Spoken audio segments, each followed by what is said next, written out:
Yon mga tol, nandito tayo sa Tacons Lomi Overload mga tol. Ito yung na-vlog natin before na Lomi Overload nung nasa bahay pa sila.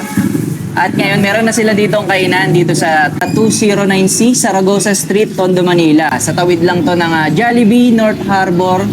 And open sila dito ng 12 noon hanggang 12 midnight. Itatry natin yung mga bago sa kanilang menu bukod sa Lomi Overload at Pares. Try natin yung Sizzling Lechon Kawali, Sizzling Chicken Leg Quarter, tsaka itong kanilang Sizzling Pork Chop na for only 150 pesos. Meron ng chow pan rice ito mga tol.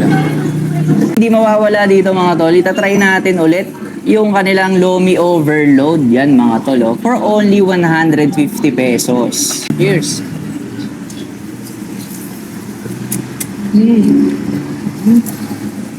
Panalong panalo. Goods na goods.